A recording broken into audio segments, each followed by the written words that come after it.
enwe ka esi ekwube ya bụ okwu mana ka m gaa straight to the point. Asị m ka m juke na biko na ịdịrị energy a Maazị Dibia na Mathias Ezeaku na the very dark man and the rest of them tinye na ihe gbasara church, ihe gbasara ndị bishop, ihe gbasara ndị reverend father, ihe gbasara ndị ụka, ihe gbasara ndị dibia sef. Ịdịrị energy ndị a channel there wee hapụ the main thing. Ọgwụgwọ na ndị ụka si na problem anyị awụghọ gọọmenti, na problem anyị wụ ekwensu, na problem anyị wụ spirit, problem anyị wụ nke awụrụ nke ọzọ. Ọ na ha enweghị ike hapụrụ ndị ụka. Onye bịa na-agba ọkụ ọ na-achụ oke? Onye bịa na-agba ọkụ asị m ma ọ na-achụ oke? Maka ụfọdụ pụtasị it was another content. I don't understand. When people start asking me, you don't have another content, except Mathias says, I begin to ask myself a question. Does it mean that na people sneak in? And when you say potaro, if we ever name a prank, whom we hear content here, if you took a such thing.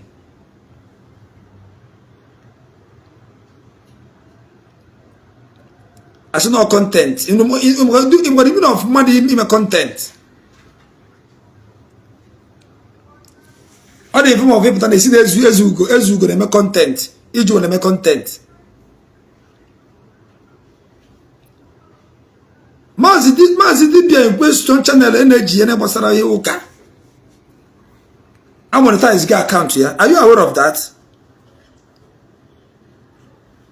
Onya marriage, I monetize your account. Are you aware of that? In my account, I'm monetize yours since last year. I do go qualify to monetize this account since last year. But due to nobody age my care, where be? Over some no peanuts in the Facebook now. I will not make a go Facebook and can't you? I was some things my head put you up. I was some things my head put you up. I do go himself overqualified. I do go overqualified since last year. He monetized the account to F. But I did not. I'm always when people get friends you let with this you nana. It did energy Mathias Ezeaku na Maazị Dibia na very dark man and the rest of them channel neben the pastor and the bishop reverend the piano. Una na channel pay here na government. Amo Mathias Ezeaku sina o Mathias Ezeaku se kan tukene ge owu agwe mu no basa ba ya ekedu mma. Bet me amwa e ba ekedu mma ko to. Okay, change afia. Manwa haza ho Lizzie Ben. Mowu micheche. Kamara patariana. No worry. Ebere mu na Mathias Ezeaku ka ị ga-adị ndụ ka nka. That's my prayer for you. I will be keep ebere ka enwu chukwu boni ojo. I want such mind. Ebere mu na ị ga-adị ndụ. Ifu ihe na imero. Ifu ma ụmụ ya pastor. Mandi awu evangelist I ga afia na yocha gina. Mathias Ezeaku I ga adị ndụ ka nka so that I nọrọ ndụ wee fu ihe a na agwa gị. Ahụ ya esi gị ike I ga adị ndụ my brother Mathias I ga adị ndụ you will live long. Mana ndụ I ga adị ndụ I ga adị ndụ efu ihe ụmụ gị ga-abụ. Ma ndị ga-echi father, ma ndị ga-echi sister I ga afia na yocha gina. Ma nwa gị ịbara ekedu mma ọ ga-eche gị dị afa. Mark my words. Obu put on social media now, I'm church parrot, no.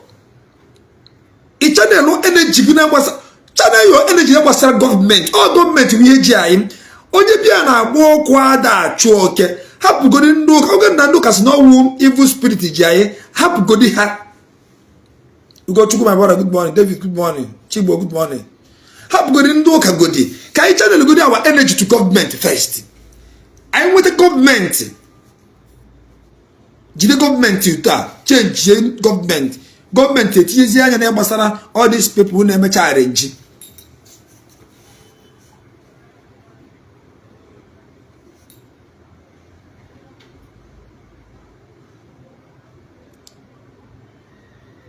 Among some people couldn't say reason. Mathias Ezeaku, this is not child our ancestors from no child our ancestors. A channel rose mobido mepe church.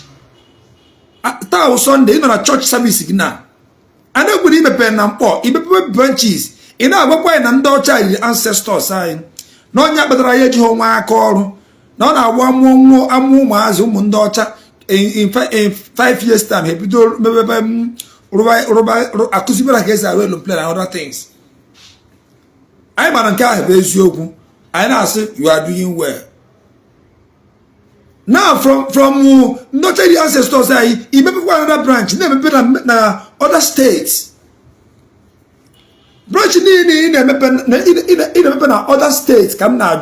However, I correct and don't the ancestors side.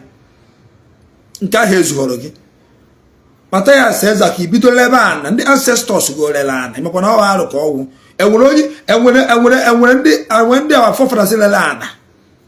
Levana, Nelana, in the Legasiana. In our point, ancestors, the ancestors, no child, ancestors, I can't 400 years. In a business again. No child, ancestors, in a lepana.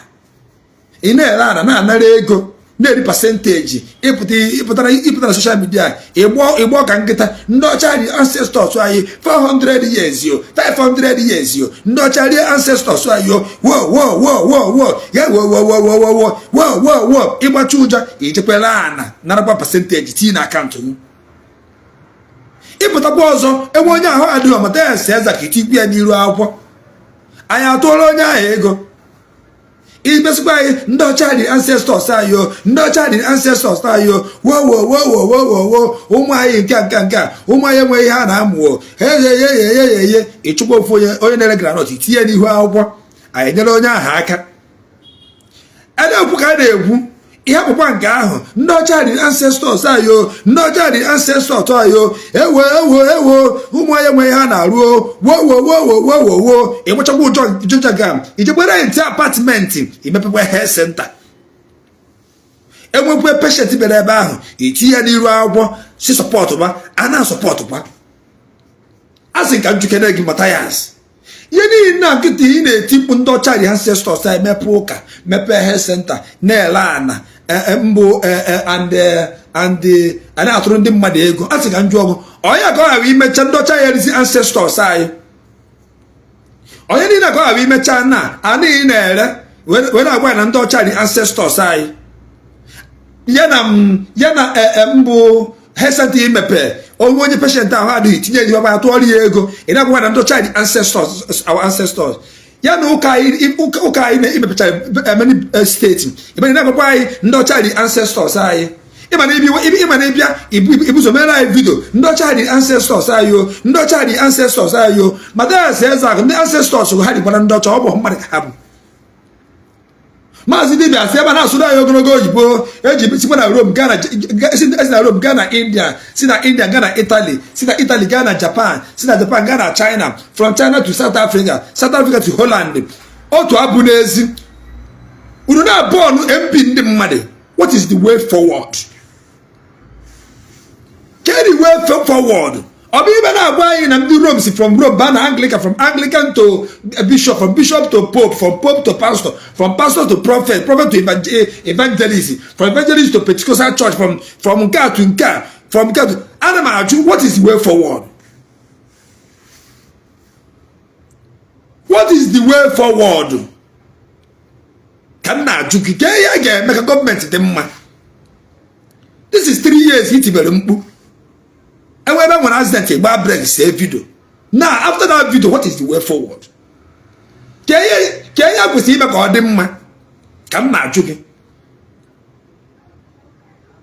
na bomba ugo onye owu na hapu ijepi hapu embu igo ụka bịa kabanzo asị ka jukere gị ọba kabanzo na ụwa dị mma ọkụmụta maazị Nnamdi Kanu nọ na detention ị bịa na-aza ọzọ Igbo ndụ one of Africa. Maazị dibịa ị nọ isi ogologo oyibo. Maazị dibịa oyibo ị na-asụ enweghị meaning. Maazị dibịa oyibo ị na-asụ long English long grammar ị na-asụ enweghị meaning. Atụ ndị China na-asụ oyibo mana be ha dị mma. Taa gara maazị dibịa ebe a amụọ alhamdulillah somebody should thank maazị dibịa for me. Ogologo oyibo ị na-abịa asụrụ anyị ogologo oyibo ị na-abịa asụrụ anyị na Facebook have no meaning. Ndị China amaghị asụ English mana be ha dị mma. Ebe na-asụrụ anyị ogologo oyibo. From Rome to Romans, from Romans to Leviticus, from Leviticus, Germany, from Germany to Empire, from Empire to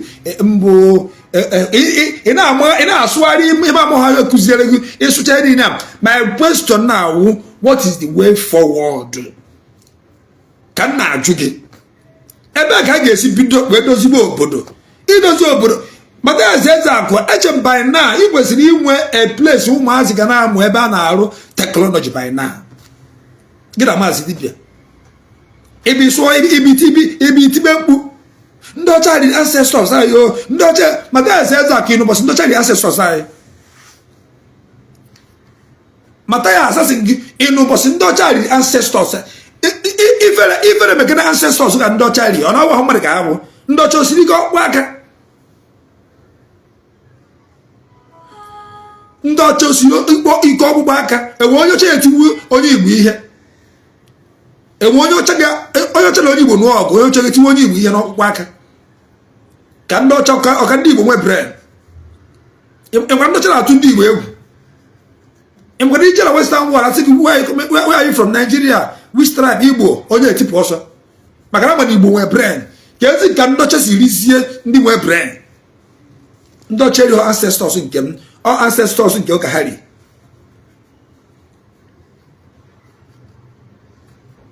Ndị ọcha eri my own ancestors. All ancestors Mathias Ezeaku ha ri. Eke juru for 400 years. Unu na eke jikwe ndị ọcha for 400. Eke juru for 400 years. Unu were aka unu lee na ancestors unu banye elu plane jewe obodo ha jeke jisi onwu na ebe a finally. Mgburu ihe ị na-eti. The other time in a video, you are telling us that you are building hospital. What do you mean of building?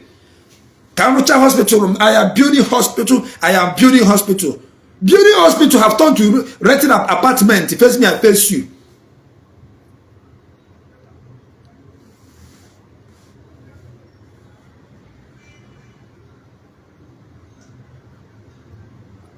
From building hospital have turned to renting an apartment of face me, I face you health center. But you are telling us before you are building hospital. I thought that you are building you bought a land because you have many land. In a recent mother now, why anyway Kiki you one plot of an eye in a royal hospital? All this 20 million, 30 million is in a personal miracle. Nigga near the money. Why don't you that 20, 30 million? Where am I getting where hospital? I need a recent money. Even many estates in there. Even many estates in there, why don't you catch one plot from there?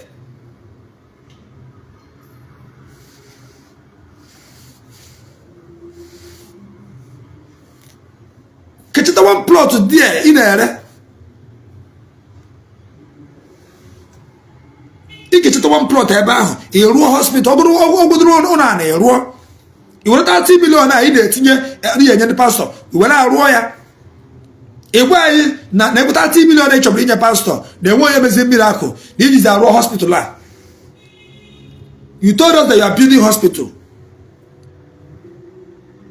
Why no apartment rent? Face me, I face you, all building rent. Married to me married to apartment under 2 days. Agent achoro flats. I ask you, 1 year forever. Never 1 year, who were for 450,000. More than 450,000. If 450,000, that apartment he rent. Who don't rent the apartment? it go 450,000 for 1 year. About no new building call. It only change the whole door. The whole door can never take you more than 2 weeks. A change the whole doors there. It's in our hospital. Uno knows a case in our hospital.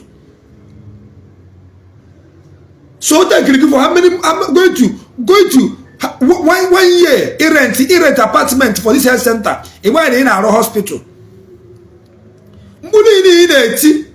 I don't bread people with it.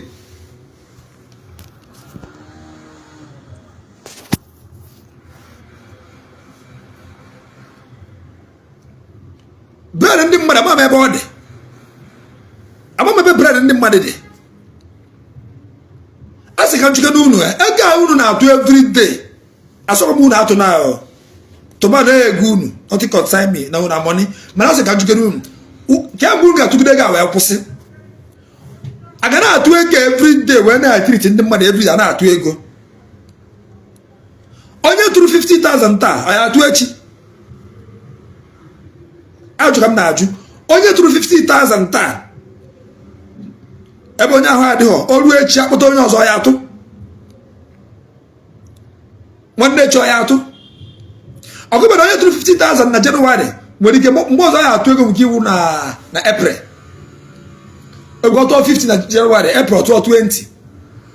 E wo onye bitara ha de ho onye ahụ ebezi onye ha gịnị.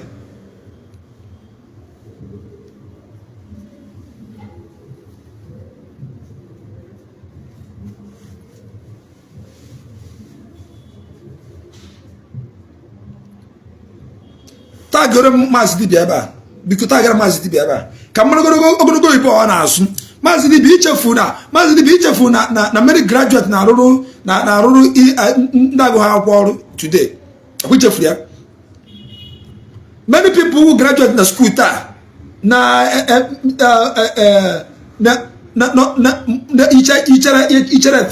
youth service.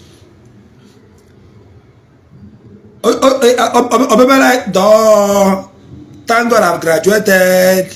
At the end of the day, Habarubado and illiterate. Only go to secondary school. Habarubado on a company. That's yes, sir. We each of you, each and every go back Patego. Ogunugo be na da Sweba, emperor or emperor or emperor. Okay, emperor. From emperor to British. From Israel to Jamaica, from Pope to St. John, from St. John to St. James. He combine chat together. Some people now say, hey, this guy is brilliant. Hey, this guy is brilliant. My brother, which brilliant? After all the long grammar and the combined vocabulary combine get my support to save time. All this cut and join grammar 911 grammar typical grammar here na here. What is the effective in Igbo land? Gonna go change go. We're going to be able to change in Igbo land. If you see, now when a government will appear, and they will hear from you. Now government will they will hear from you. Since today, I know from you. KCC school brilliant is of no meaning because when you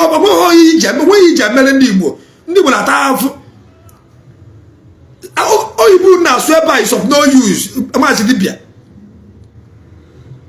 Abarice is 95,000 as of yesterday. Abarice is 95,000. But you forgot so soon that the ex-president Agotago Secondary School. Where are you, or where are you, or where is you? Take your gun, correct where you are. Where ex-president take over this country now, check for 8 years. Now go to secondary school. Why Why did you long grammar ogologo iboga buy out one court whoop you from that seat?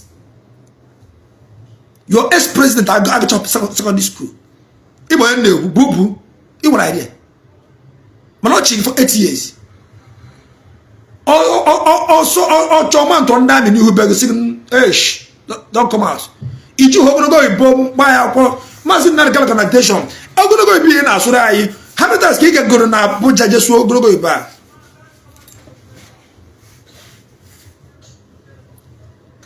Massive, I'm asking you. Ogologo ibo na ba asu here. How many times can you go na Abuja? Ogologo ibo get beat the TSL. Solo ibo where the law. Why here? Kapu to mas na galo. Just without social media na asu kankama ma hoye kusiyere. Now as here unu chari na we disgrace to Ndi Igbo. A big disgrace to Ndi Igbo. Mathias Ezeaku is doing well. He's doing well from onye you go do well one. Can I want to make a forest?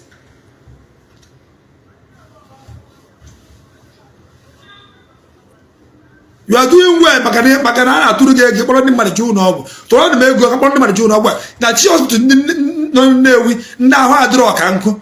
To all the guy can jump on a whole wound. To all that is some money. Nak and Jen know what you want the mother wound. Njabu onye ruru muta aka number onye ahe una bunye aka number onye a metie my own account number my own ngwe ba onye ahụ adro muta aka number onye ahụ adro nye unu na kunyeri ego e we dey treat here. I will not bring my own. But I said that is doing well. Nke go system na TP na self e don't be serious na TP na hospital ke no kwazi. In about a theater without putting on glove, face mask. Rubber day, you know, white rubber with another thing you know, pay by theater. You just walk into the theater the way you want. Magaragwa health center. Even we kids we see.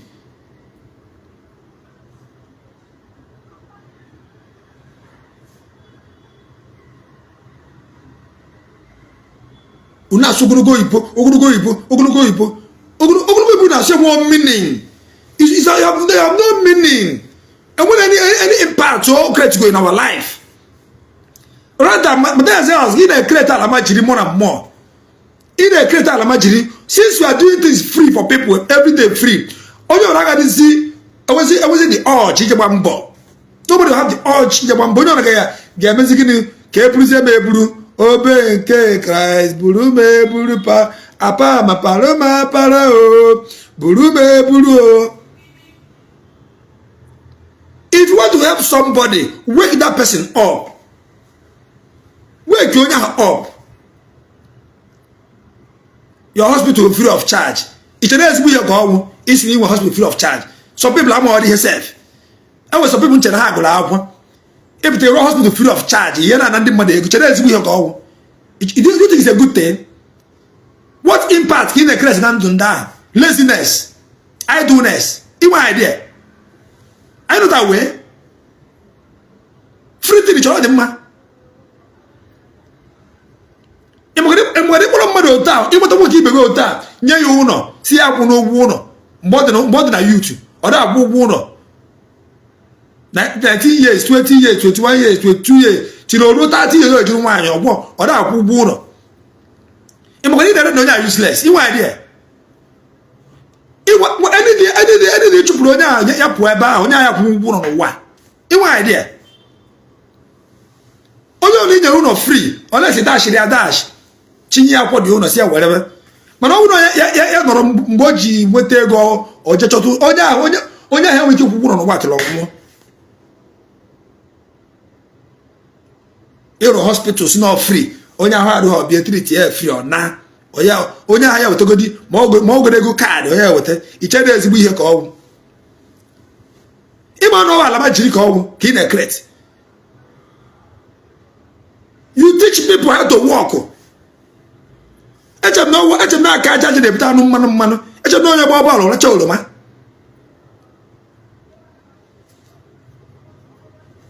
Ichori be hospital ichi something like this. Onye ha ade obia, ọ bụrụ ha ga-eji 20,000 treat onye ha weta 10,000. Onye ha weta 10,000 eji agbachizie 10,000 agbachi nwa idea. Ọ dị ifuru nwokorobịa achọghị ịbụrụ onwe ya uru kpụrụ sagim na-akpa isi abịa ka ije bidoro ya biznes enweghị ego tiri ịchọtara ya shop kpọrọ ụgwọ shop ibidoro ya afịa imere ihe niile a free. My brother he nye that guy 1 week orie the money maka ọ maghị ọfịa 1 week orie the money. Isi na hospital free ịchọrọ ezigbo ihe ka ime. Onye ahụ adịghị ọbịa itirite free of charge 1 kobo ya akwụọ na orugbo echi ahụ adọkwa bịakwa ọzọ free of charge 1 kobo na. So iso da emezi ya onye ahụ eburuzie n'obi n'ọgụ wadị ndị ọcha ị na-achọ ime imuleti ọya ha na-eme ndị ọcha ọ na-akwụkwọ health insurance. Ị na-ekreti more poverty ka ị na-ekreti debe ha na ị na-eme ọfụma.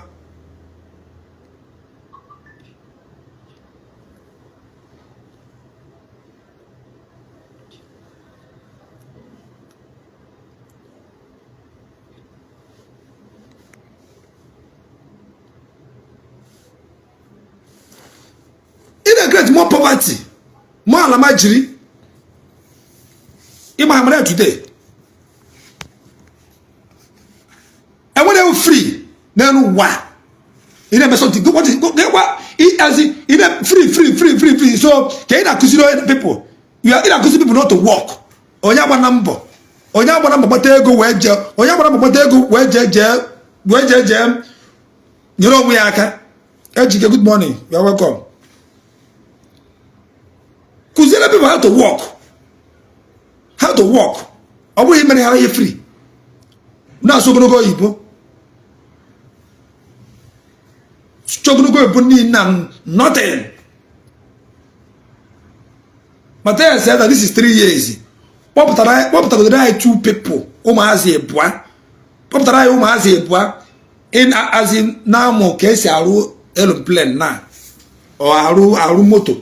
Our phone. Only 2 people. Only 2 people. Has every 10 years. Now I'm guess our phone now. 2 people. Now I'm guess our motorcycle. Or solar. Only 2 people. 2 people. Can I forget 2 people? From Ibe Church to Ilana. From Ilana. I have a hair center. Oto abunezi. I'm going to go every day. Every day. Eputano to Itera Igbo. Ndacha the ancestors ayo. Ndacha the ancestors ayo. Ndacha the ancestors ayo. Orombede. Ibasai. Estate ya. Rush. Begoro. Anagwa. Original efe ịchọ ire granọtụ iwetere anyị. Can you see it? And clamoring. I am clamoring. Ajụrụ m ụka ọ na-aga nju ọ mara akwụ taịtị ọ sị na ọ na-akwụ taịtị with granọtụ ọ na-ere ọ dịtecha ego a o were je chinye ndị pastọ ka anyị nyere ya aka.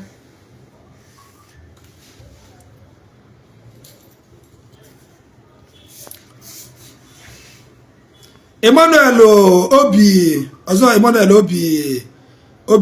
gịnị brand nke gị na-arụ ọrụ bịa ka njụọ gị ajụjụ bịa na live ka njụọ gị ajụjụ enweba njọ ma ajụchere ejo gị adị m akọzi ọnụ ọ na brand nke gị na-arụ ọrụ pụta na live ka njụọ gị ajụjụ ịjụọ m ajụ ka m saa gị anụ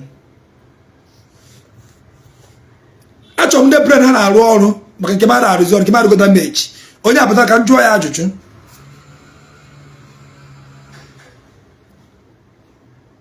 a brand and I run behind our life, I will accept you. Let me ask you a question.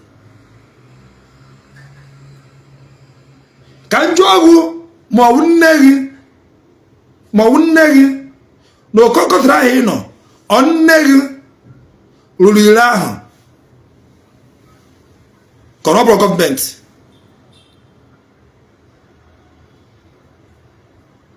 Can you on negu Luliraha Corobro government in the Buddha? You imagine on a church out of Buddha government Lulilo. I'm a brand of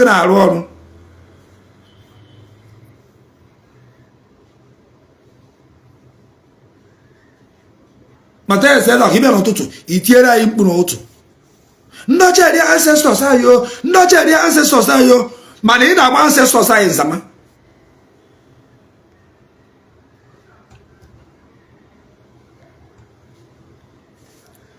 Mana ị na-agba ancestors ayo nzama ba ije na-ele ana ha debere.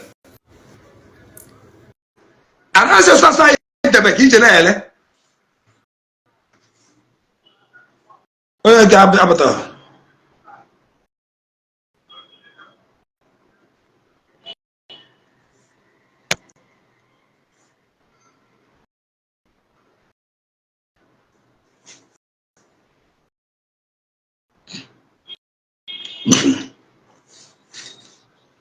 Oruze efe iwoto onye adọt inu akwụkwọ aka tụọrọ ya ego.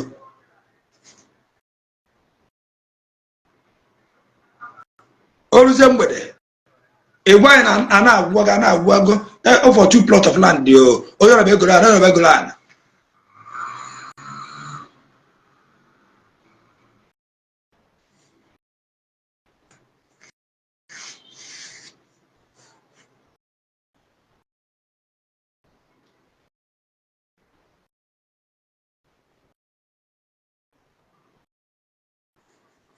Onye chọrọ onye si na brand m dị damage dị ajụọ m ajụ mma asa gị ya ana m achụkwa gị ajụ onye ga-decline ya. Isi na brand m dị damage bịa nyere m aka onye ga-decline kezi bata onye uche bata live video ka igwe m ka brand m si dị damage.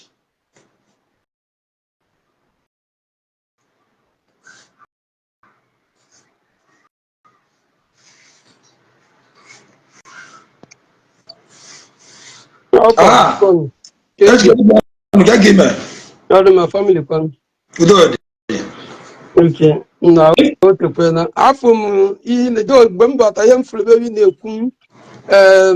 Mathias now I want to learn more on train and needy more home to church, all this and that. Anyway, more far bit for me to defend Mathias or defend any God, because any God that cannot save me, that God doesn't want defending, because I believe in that God to save that being to save me, whereas I'm the one defending that God. You see that something is wrong. Now I'm talking for on the regard of some of us that are fighting for God or whatever, but that is not the point. The point is this: are you telling us that all these years, forget about Jesus or Muhammad or Omenala, are you saying that you are not seeing anything good in what Mathias is doing? Number one, you are welcome to my program.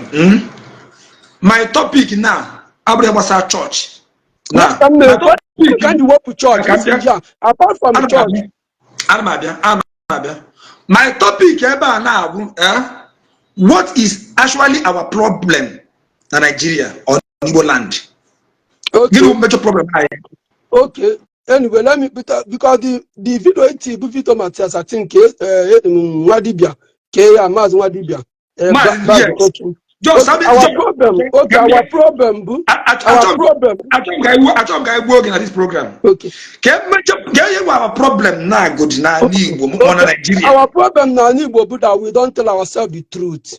We claim that we are one Igbo, yet we are lying to ourselves. For example, I can't work with you if I'm lying to you. We can't be good friend or good business partner, husband or wife, if we are not working together. If your wife or your husband is lying to you, you people cannot do things together. Then the problem, we are lying to ourselves. We don't have truth anymore. Then religion, of course, is always a problem. Mostly when that religion is not the, let's say, imported. Let's go.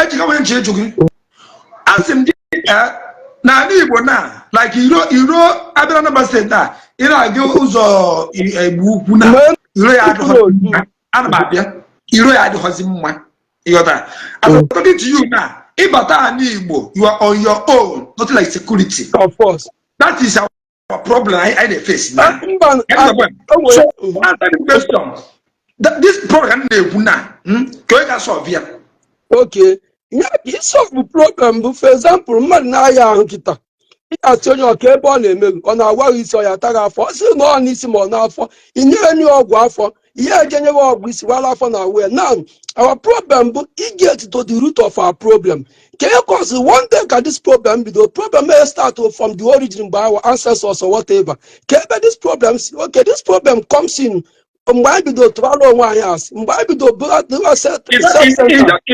my question.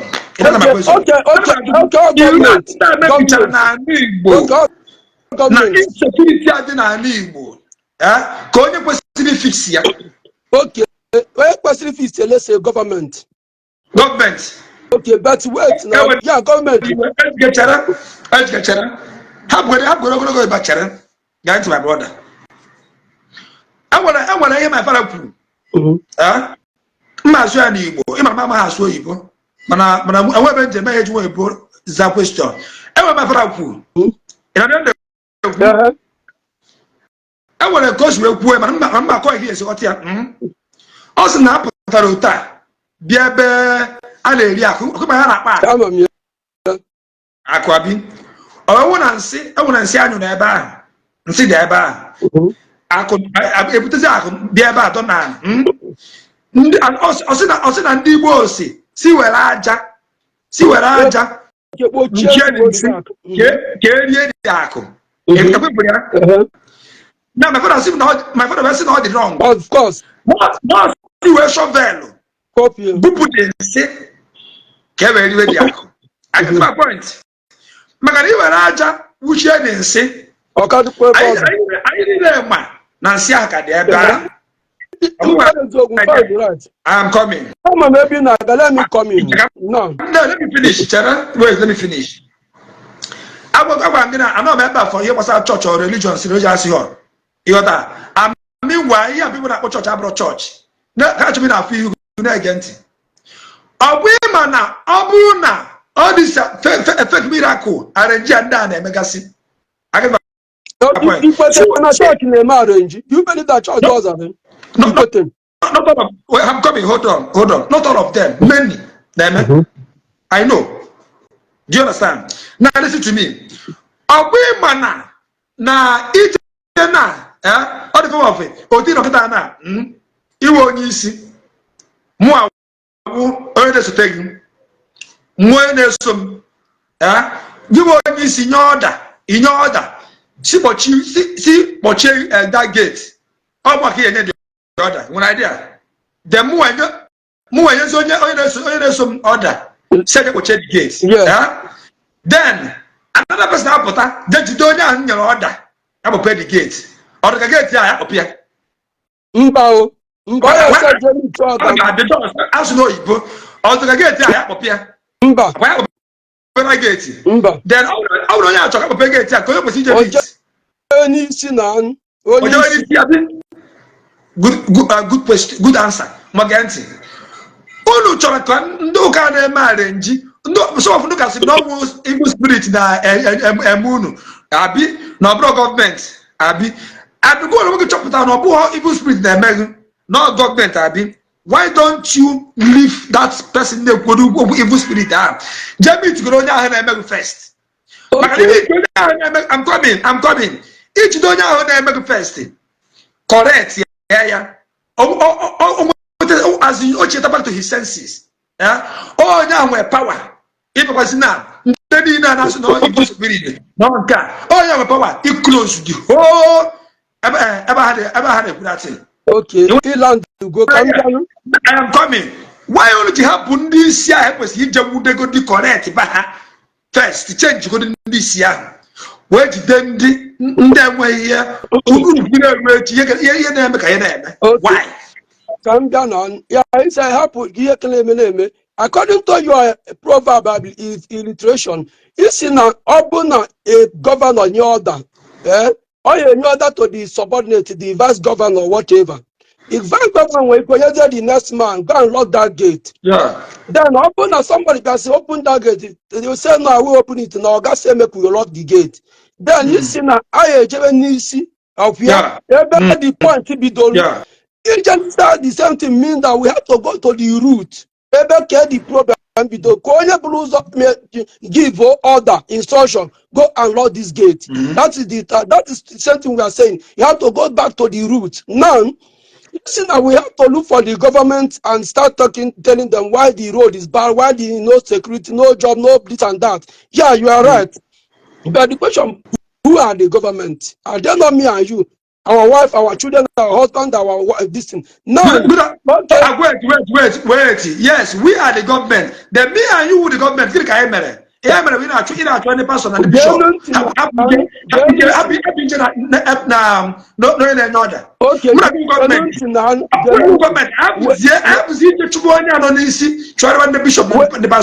Wait now. Okay, now let me tell you. Okay, let me tell you. All of us are saying that the problem is the government. Now, who are the government?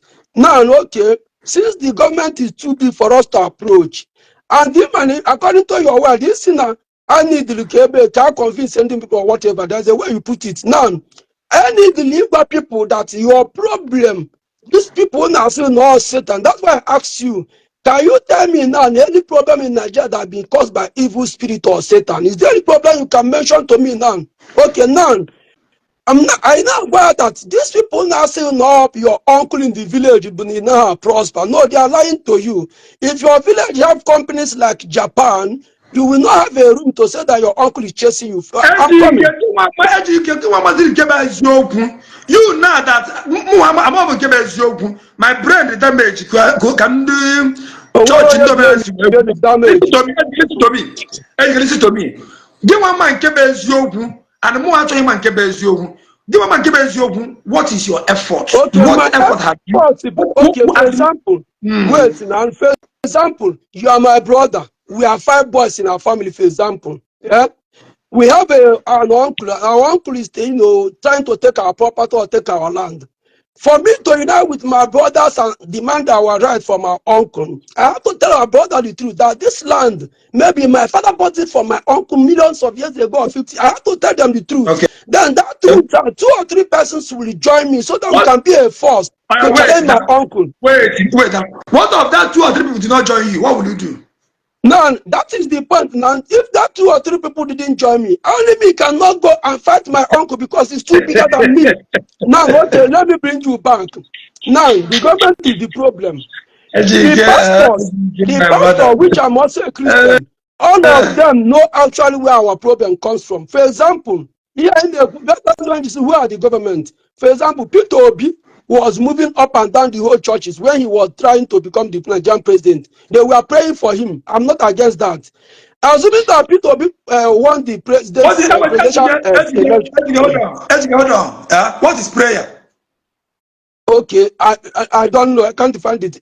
According to the way we pray, okay, according to what we do in Nigeria, even under this fasting, is a different bargain. But let us not do. We are trying to. You say we want to get to the root of our problem. Yes, I know that my problem. This is my problem. But the point is this. Wait. You know, so that is the point. You don't. Okay, now.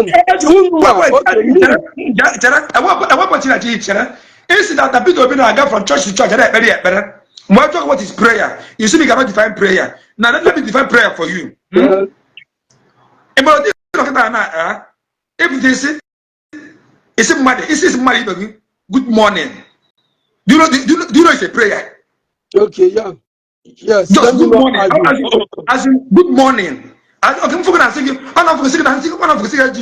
turn the fire you. How far? No, prayer. I'm thinking, I'm thinking, turn the fire you. Now,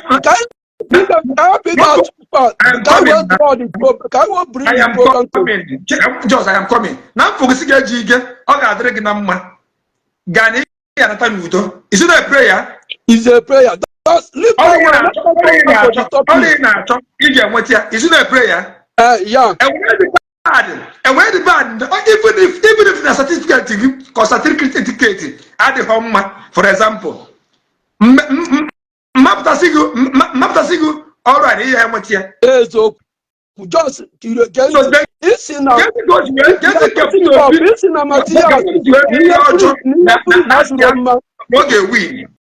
Okay. And besides, on no win more. And then I better God answer the prayer. Peter be winning.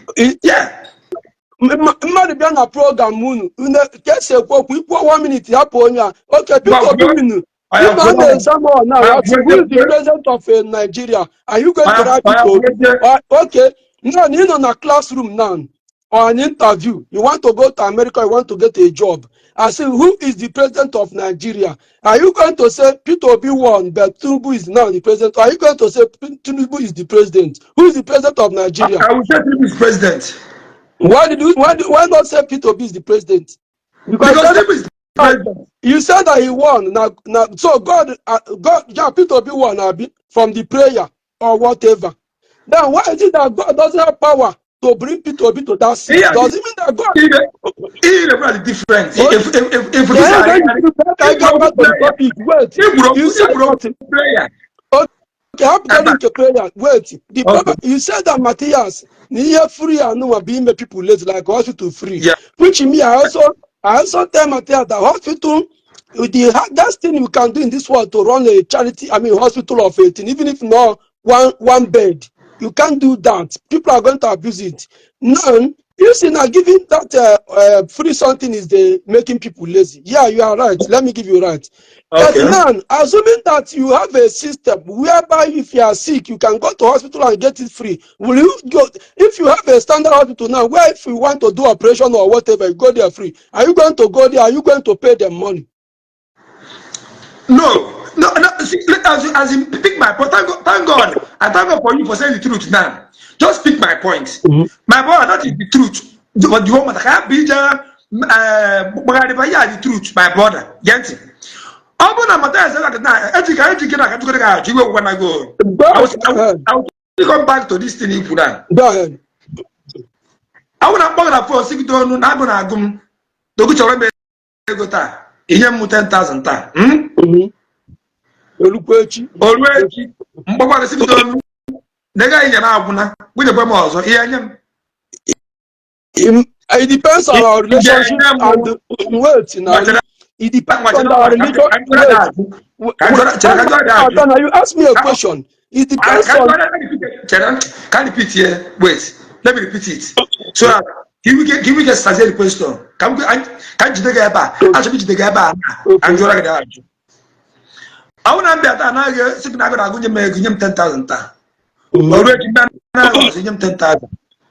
Or don't want to give 10,000. Not gonna get 10,000 till 1 month. Will you keep on giving me? Okay. Allow me to explain. You know what you are trying to say, like you're free, like giving people something free. Now, in this context, what you ask is a different ball game. Now you are not disabled. Maybe I help you once. I might help you the second time if the need arrives. If I see that the need is based on health issue, and I know you can't afford it. Now, coming back to because you are talking about the hospital now in free. Now, do you know that in Western world, for example, you know in Nigeria, I had a terrible fatal accident there in Nigeria. Due to our system, I flew back to Germany within 2 days. Immediately land the labor, I went to hospital. I don't have even 1 kobo on my no 1 naira. I went to the hospital. They did MRI, CT, all kinds of tests, whatever you can think of. They did it. You know. Then I didn't pay 1 naira. I go home free. Wait. In Nigeria, I couldn't be able to do that. Now. We have system in Nigeria. Calm down. Oh, you were credit card. I mean, they call it insurance card. A credit card. Like, okay, let's say when you were credit card. Let me tell you something. All you gonna away here, yeah. All you gonna away this thing. Only a people happen. But only the same father. Or brother, cousin. Let me come again. He came my family in totally. Mom, my mother, my father, otherwise room never blood, cousin. I did 20, come get almost 18 No, not bro, abroad. I know.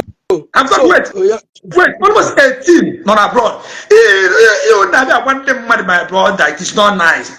In the hospital, a treat America, a one couple in Africa, my body is a lie. wait, now allow me to speak. Now that's the point. Wait, allow me to speak now and allow me to tell you what you don't know. Simple. Now, what is insurance? There came a time, Germany, Spain, they used to have the same system like Nigeria. Things were rough. People go to work, their machine will cut their hand, they go back in pain, just like in Nigeria. In a problem where you are working or you are driving for maybe a transport company, you had an accident. Immediately that thing happen, your family will start suffering. The company will no longer care for you. Now, the Oyibo people say, no, we can't continue living like this. Let us find a way. That way they find, they started contributing money called insurance. That is allow me to learn so that people understand. Now that insurance, as you rightly said, I pay for insurance. I work and I pay for insurance. It's my money. That's why I will tell people that if I have problem, I go to German government. I hold them responsible because I pay my tax, not tight. I pay tax, not tight to the government. I have to hold them responsible. So if you have a problem, go to where you pay your tax and get your problem solved. Now look at the insurance now. The insurance means I am paying, you are paying, every other person are paying. Maybe we are 1 million people in that country. And that 1 million people, there is never a time all of us, 1 million people will be working. Out of that 1 million people, maybe 200,000 people are disabled, they are blind, they cannot be able to work. Then the other people are already old, they can't work anymore. The other people are already pregnant, they can't work anymore. So if you bring that from 1 million people in that country, maybe the people are in workforce might be only 500. So the other 500, we are not allowed them to buy or be in pain. We have to carry them along. You understand? How can we carry them? Now that we are able, we are fit, we can be working, paying insurance. If they too are sick, they can get the same benefits we are getting so that we not have crime or jealousy in our society. Now, coming to that insurance we are talking about, we have thousands of our sisters that came from Libya to Germany or to Italy. They have heart problems. Some of them they are pregnant. They go to antenatal free of charge. They don't pay. So many people in Germany don't have documents. But once you are sick, I did nose operation when I don't even have documents. When I'm not working, I did nose operation that cost thousands of euros. I didn't pay $1. So the insurance of people that were working covers them. That is the same thing Matthias is doing. Now insurance means that there is never a time. Let's assume that I have problem now. I can't be able to work for good 6 months. That good 6 months, the people that are healthy will be working, paying for my insurance. Now, if I'm fit, I will go back to work again and start paying. That's how the system functions. So there's something, wait, let me teach you. There's something we call umlaut verfahren. You will not teach me that. You will get him. I'm telling you, allow me to learn. Allow me to learn. Let me tell you what is insurance. Allow me to learn. Go ahead. In school, when I was going to school in Germany, there's something they call umlaut verfahren. Verfahren simple means procedure, protocol. Means something that goes in round. Then that umlaut verfahren means that thing goes in circle. For example, what it simple means, there's something they call Renteversicherung, like pension insurance. Here, it means that now that I'm young, all the money I'm working for now, all the money me and you are working, are being used to take care of the elderly ones that can no longer work again because they don't have oil. Now, that money we are working today are being used to take care of the elderly ones. So when we get older or old, the people that are 10 years today, they'll be working, wait now, they'll be working and be paying the same insurance. Wait, we are saying that this is exactly what I want to tell you now. Okay, well, because you're talking about Mathias bring. I said, you also, okay, that free hospital Mathias bring is insurance. That insurance means that people that are working today that God bless, some people pay 10,000 to that hospital of Mathias. Some give 1 million, some give 50,000. In other words, they are not sick. For them to use that money and take care of the sick people so that the sick people can go free in the hospital. Maybe No. my God. I agree with you. No, hold on. And you get the insurance in Agwu. I want to get receipts. I want to document. Can you allow me? Okay, look at how the short. That's what I'm telling you now. Wait. Okay. Allow me to balance the equation. Yeah, is the insurance and pay is this documented? Yes. Once you work, now you can get Mathias Ezeaku. Okay, wait.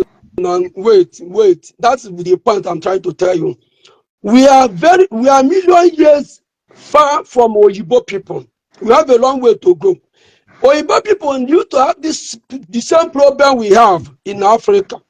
But the time is just a gradual process. Now, you said that insurance and paying, do I have evidence or receipt? Of course, once you are working, even as a businessman or whatever, that insurance go automatically from your income. Or even in the people that work in Nigeria, bankers, they pay all those things automatically from their salary. Now, we do that, but in Nigeria, because we don't have a database, we don't have a system, we are just coming up. Assuming that we have a good system, those people that support Matthias will be recorded. But in time to come, all those things will be in order. But the point I'm telling you that, let us call it, we are doing it local insurance. We are support insurance, let's call it,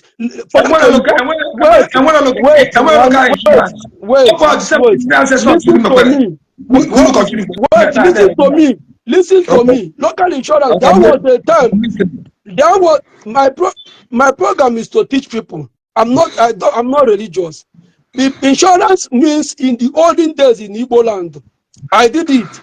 Group of boys can be farming to each other, or people who doesn't have house. Elderly people can come together. Insurance, that is insurance. Abaka kon uno. Echi uno. Just like if somebody buy for your side, people will come and help you. Jema nini, tinyonya nini. But man konya we get and help. In other words, 10 people. You can call it synergy effect. 2 years are better than 1. 20 people coming together to do what one person cannot do. That insurance, the same way Oyibo people, is it because no Oyibo? The same way everybody in abroad will pay insurance. Keep it for emergency. If somebody is sick, they will take care of that person. The same way Matthias also, this insurance of 18. If I have 10,000, I give. If you have 20,000, I give to him. So they keep it. If somebody is sick that doesn't have that money, if my mother is sick, if I can afford that hospital, my mother can go there, I will pay. But if I don't have money to afford it, people that contribute, I will the insurance will cover my mom or me, I will go and take treatment there. That is the insurance work. I'm far bit for me to come and lie to people. I tell people what I can defend, what I can prove. Insurance in abroad, we pay. I pay my insurance. We have about 5 different insurance here in Germany. I have if I'm sick, I go to hospital. We call it cranking physician, like sick leave. We have also flag physician, like if you are sick. I mean, if you are getting older, you are in nursing home, all those money you use to those. We have also file in case of accident, because I may be working somewhere, machine may hit me, cut my finger, my leg. Then the company will pay. Then the insurance work in this way. You pay 50, your employer, employee who gave you job will pay. Then, but the insurance, that is accident insurance, only the person that employ you pay. Let me not go that way. It's a different, it's a great topic on its own. So the point remains that Matthias might not be perfect in whatever he's doing, likewise every other person. But we have to, I'm not far be for me to defend Matthias, but we have to acknowledge him now. He built a hospital, whether rented or building or whatever. People are not Hold on. Matthias did not build a hospital. Okay, yeah, he rented the hospital. Okay, continue. But if somebody is sick, can somebody go there and get paracetamol if somebody is sick? Okay, Ijumajusimu, Nobu na Adrom na with president of Nigeria. Koyeka Akpafa, Nzibiti Nibu. Isibi Iyagba na Peter Obi winere. Enya Tinubu Msegemba. Now, rented and built in Ofi. Okay, no, it's not Ofi. Okay, let's say assuming Matthias made mistakes, I build. It might be out of make a poor use of English words or whatever. Okay, now I establish a hospital. Let it be that way. Why can't you say, okay, thank God that at least you rented a hospital where 2 or 3 persons can go and get free medication or whatever. Why can't you acknowledge him in that way? If more than 50 people can come and do the same thing Matthias did, believe me, we will not have people that are begging you money to, if you were they give me money, my child is sick, this Oplora help me, all this and that.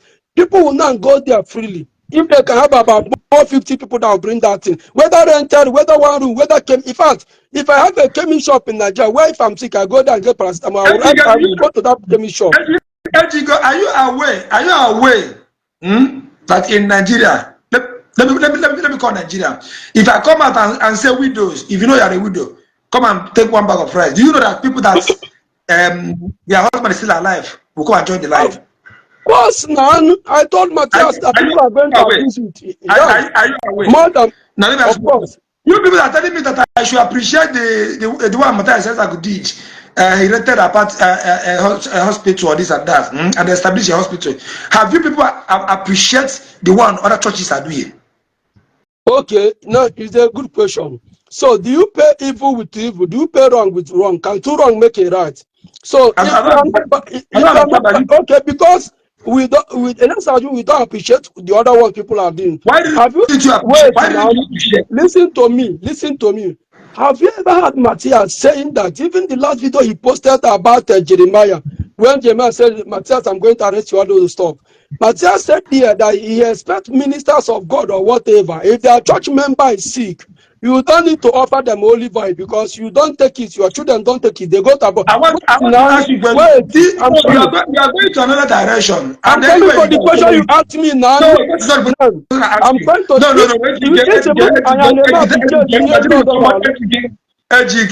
Even if you went to school, you go to school, you are a graduate or prophet, you are dealing with somebody that is. I am blessed. No, I'm a man. I am blessed. No, it's not the question.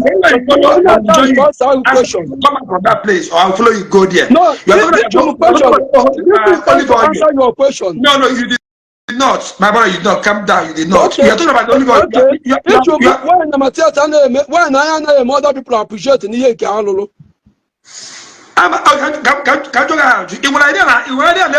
hospital. Of course, now. You may appreciate one day. What? Of course, tell appreciate each other can make. If is it free of charge? Is it free of charge? Is it free of charge? Is it free of charge? Free. Okay.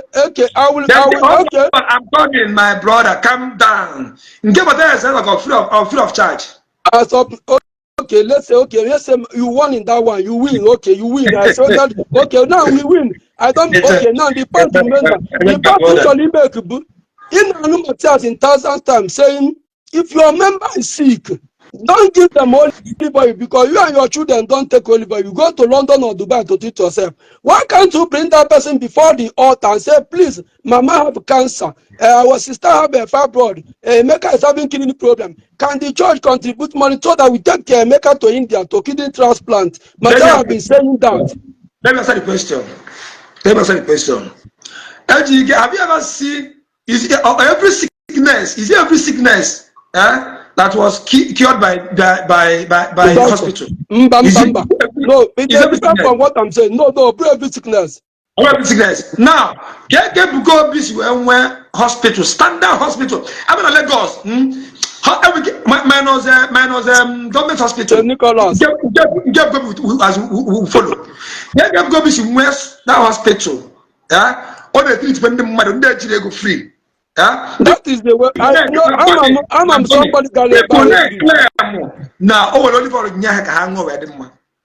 okay, the point Ebukobi and go. Okay, a question they will not churches in them will why you arrange churches fake one.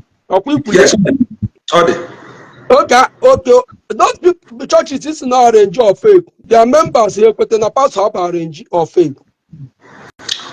I don't know of them. I'm them will be like arrange.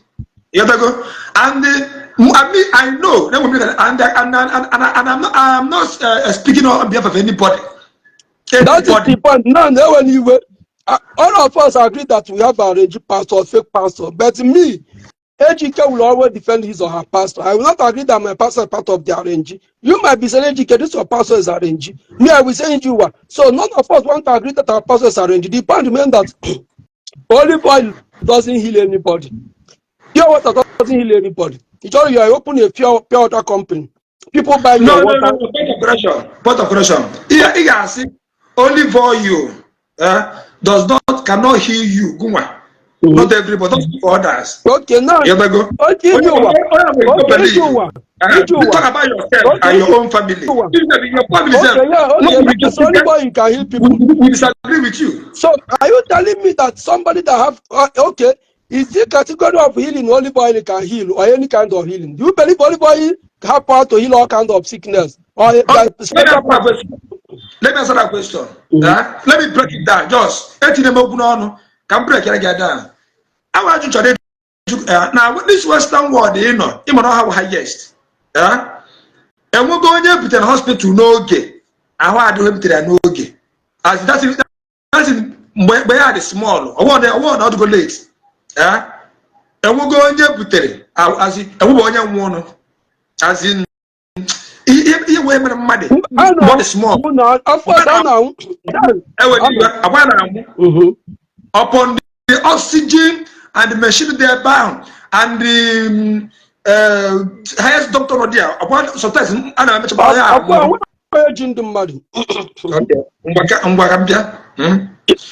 in a place I had on money. Only a hospital, only a lab. I treat go now. I change in a hospital.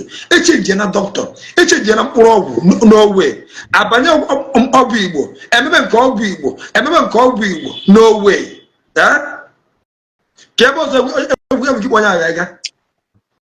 Yeah, that person might rely on his spiritual exercise for that. That person might rely on what they believe. Now you are right. It's a complicated way that I want you to come. Listen to people. Now, wait. Now, but the point, the question, only for if oil will cancer or kidney or whatever, if you like, bring 1,000 thousands of olive oil. It makes no difference. Then that thing will be chronic sickness. Chronic sickness simple mean that sickness didn't just overnight. It's just gradual process, which the best way on your Bobble in medical history. Imam maybe for example that my mother or my father died because of diabetes, which diabetes can cause by hereditary. You know, apart from like people that have autoimmune sickness, like what do you call it, type 1 diabetes. Maybe I'm talking of type 2 that is very so common. You know, now being that your mother or father died from diabetes, you know there's tendency for you to have this thing. So you can do what they call prophylactic measure, preventive measure, changing of diet, knowing what to eat or what to do to prevent it. Perhaps it's coming. Now, if that thing is coming up, somebody has high BP, all those things. This thing take time. It take 1 day, 2 days, chronic, and it be giving you symptoms. And that time, when that symptom come, keep on coming, you don't need to keep on drinking olive oil, believing by faith. You can go to hospital and say, doctor, what is wrong? I'm always have a headache, even when I'm sleeping or whatever. They may say, madam, okay, let us do CT, let us do MRI. From there, they may detect there's a tumor coming up. Within that period, they can now inject you or do whatever they can do to shrink that tumor, to make it disappear when it was too small. Just like now, something happened in your finger, just started newly, or a woman that saw something like lump in her breast when it just started. But if she cover it with or Jesus and keep on drinking olive oil, in due time it's going to grow bigger. So what am I saying? Sickness, I work in what to do, so I know what I'm talking about. Let me just give our people one tips. At least let them pick this thing from this program. Please, if you are sick, I believe in the healing power of God. I believe in healing power of God. I'm a candidate of divine healing in 1,000 times. But please, if you are sick, I know that the problem in Nigeria because of ignorance and no money. It happened to me in Nigeria. I'm going to make it you know. So I will be praying. Now, please, as you are listening to me now, if you are sick or your child and you are not feeling, some of the symptoms, go to hospital. But good one, because the private one might corner you and end up eating your money. The doctor said, I want to run a test. Even somebody, in my inbox, so many people contacted me because I'm with HIV and so many other things. They don't know because they saw some of the program we made there. Now that they know they are positive, they can start taking medication. They can live even 100 years to come. But if they didn't do it, that thing will chronically What will destroy the immune system, because that is the work of HIV. Once it come, acquire immune deficiency syndrome. I mean, only the cell to aid, but in one a bit of a human immune deficiency virus or blow your immune or destroy your immune. Your immune system might not be strong enough to fight the foreign bodies and bacteria. But assuming you discover it at the earlier age, then you have to be taking medication that can help you to sustain yourself. So now you ask me if they carry somebody to hospital and on her, we see, yeah, there are sickness. That's why at the end of the day, you put people which are near blowing up high BP, near blowing up hepatitis, near blowing up chronic headache, near blowing up boiling car. So and that's for the medical history. So I'm not, but I'm not in the car, but they are not God now. That's why they put the sign of mercy. That was the biggest name. My brother, you're welcome.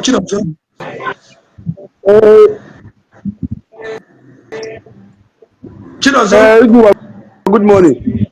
Good morning. We are welcome. Because I mentioned to go to this. I mentioned you go to education. Okay. Education na Mathias Ezeaku na hospital ya na ọchọ na-donate ego na ndị na-donate ego na-donate ya for future tomorrow. But other Igbo Land themselves emepere up to now. Mathias never account like Igbo Land themselves. Get a baby hospital. From the hospital now, we're not going to do it. Up on education and yet from inside now. In the after we to go to the time that I have to go there.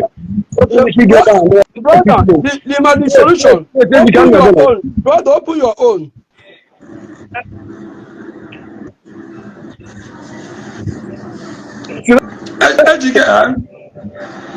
Chiloso. Yeah, na kraka chakanyere ga aka. Anyere ga aka na ko topic wetere. Ejike my brother. I'm not in the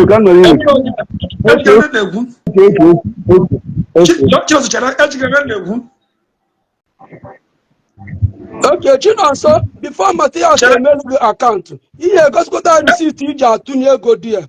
You want to go?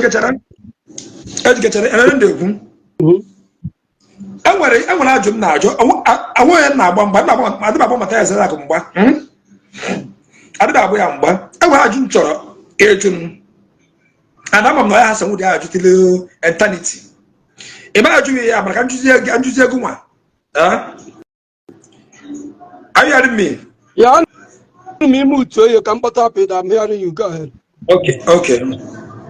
Ọgwụ mana akpọtara onye ahụ adịghị mmadụ 10 for example etinye onye a n'ihu akwụkwọ taa si na ahụ adịghị onye a na ya ga-eji triti onye a wuo 500,000 chituwa ego a na-atụ ego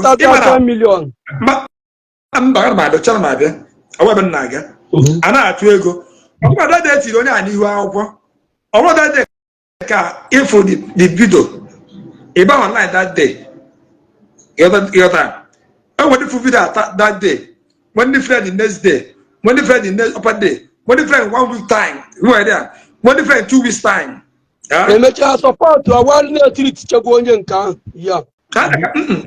No, I'm there. I told you no for account one. Now that's the same account. Onya nke bụ akwa. Etikwo ya n'iru akwụkwọ. Asọ na ha do onya. Atụbakwara onye nke. Onya nke tokwa etikwo ya nke eto. Atụbakwara onye nke eto. Ofu akaụntụ a asị ka tụkara ajụ ya ka ga-esi marụ ego onye nke izizi ego onye nke ịbụa ego onye nke ịtọ ego onye nke ịnọ ego onye nke ise. Is it okay? You ask a wonderful question. Na tụtara onye nke ego na tụtara onye nke ego na tụtara onye nke ego na tụtara onye nke ego na ga-esi ya marụ. Now you add a wonderful question, but this question you asked, the answer a baby able now can answer it. Now that is why they call it NGO. It's registered. Now let's say somebody is sick and the money to take care of that person is 100,000, for example. NGO place our sister is sick for 100,000. You are 20, more than 50, only other 500.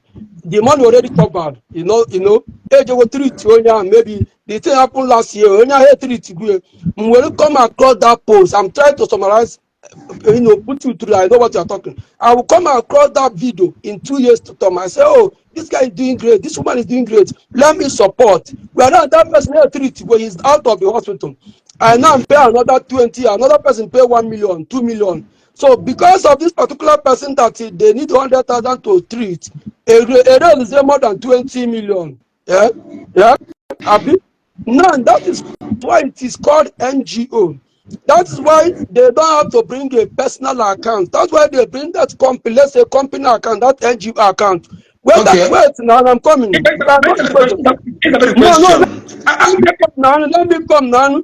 Now, if I pay money 10,000 today, and you pay 20,000 in the next 10 years, it's still coming to the same account. And people are going, then they have thousands of people that are lining up to receive treatment. Likewise, during the time of Kultur, just like, for example, let me diabetes a bit so that people understand. That time of Kultur, if somebody is sick and that person needs 5 million, they may raise 20 million. That's why your brother one day went to Port Harcourt to collect some return of the money. I tell people don't. Then your brother cried that day in Port Harcourt that the family want to buy him, want to fight him. Why your brother want to go and collect some part of that money to take care of another person that have need? Now, even that NGO, let's say that even if Okulora registered that NGO, that money is coming in Okulora NGO. But Okulora wouldn't have gone to Port Harcourt to seek for the return. He had take that money and start taking care of another person. That is what disadvantage if I'm coming. No, let me put our people through. Let me put the person. No, Charo, I went to Madame. If you go point, and what I'm changing to go. For one thing, a big point. What much I also. So go in a guy I work against. Not good and fine. Now, Abu no now to go to Isiagu and then when mending na account Ndi Igbo love themselves. Mmadụ na ga-eji ego a treat you without you obtain ihu akwụkwọ. Ebe ụbọchị apụta n'ihu akwụkwọ sị anyị na atụchara ego ndị etiri ihu akwụkwọ asị na ọgwụ 100,000 ka demand atụtara 500. So therefore ka e werezie 400 na enwekwara mmadụ ịpụ ọzọ no ebe a si were ka e were treatment na ego na emege one day. Okay, how many Igbo nation branches there? Only must in different places. And was somebody from my own village. I'm surprised if ever Mathias Ezeaku Ejiofor, is it not this girl I know that they treated that eye problem or whatever? I went to her Facebook page and I saw it. Do you know that this girl, what she posted there, that what God does not do doesn't exist? She never mentioned the name of Mathias or the NGO. I now wrote to her, I said, why, sister, thank God for your life. Why can't you acknowledge the person that did it? She now deleted that message. I'm coming. She now deleted the message. Now I'm telling you that my own have benefited from there. She now deleted the message where I asked her why. Okay, let me come back. Okay, now they treat. Okay, let's say they treat the first person. After treating the first person, then what other people that have need they are treating. Before you want to know how people run their account or how run the thing, are you part of the game? How much have you contributed? Let me use that one. Let me not go into. No, you can't answer the question like that. No, because the one register under that Igbo love themselves. No, what I'm saying that anybody that wants to do account. Support. NGO, there's a way you run it. You cannot. No. NGO is different.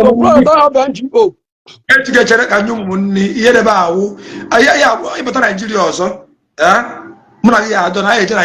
NTA or AIT face to face. And I'm not taking the question and ask. Let's get one question so. And one question so. What's the Majun?